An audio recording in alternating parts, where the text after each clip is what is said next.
Review content, review কন্টেন্টটা কীভাবে remove করবেন তো অবশ্যই আমার ফেসবুক স্ক্রিনের দিকে লক্ষ্য করবেন আর ভিডিওটি কন্টিনিউ করবেন, আপনাদের কাজে লাগবে। ফেসবুক অফিসিয়ালে চলে আসবেন।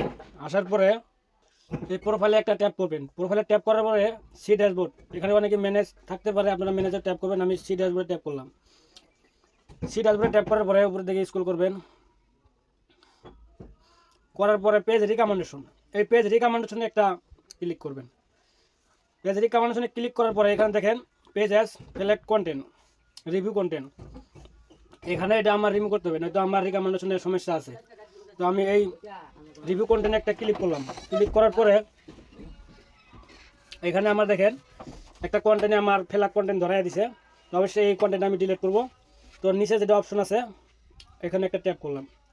ট্যাপ করার পরে আমি একটা লাইভ করছিলাম কালকে রাতে, 12 ঘন্টা হয়েছে।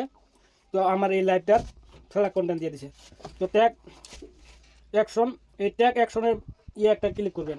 যখন ট্যাগ অ্যাকশনে একটা ক্লিক করবেন তখন ডিলিট পোস্ট, তখন এই ডিলিট পোস্টে আপনারা ডিলিট করে দিবেন। তো আমি ডিলিট করে দিলাম।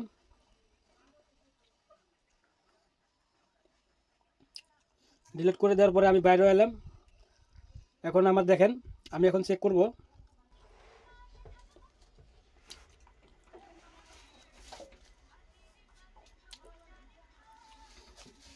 তো এখন দেখেন আমার রিকমেন্ডেশনটা কিন্তু ঠিক আছে, আমার যেটা রিভিউ কন্টেন্ট ছিল আমার এটা কিন্তু দূর হয়ে গেছে। তো এইভাবে আপনারাও ঠিক করে নেবেন। আর যাদের পেজে আসেনি গিয়া, তো পরবর্তীতে যদি আসে আপনারা ভিডিওটা দেখে নেবেন, অবশ্যই আপনাদের কাজে লাগতে পারে। আর যদি ভিডিওটা ভালো লাগে তা অবশ্যই শেয়ার করে অন্যকে দেখার সুযোগ করে দিবেন। ধন্যবাদ, সবাই ভালো থাকবেন।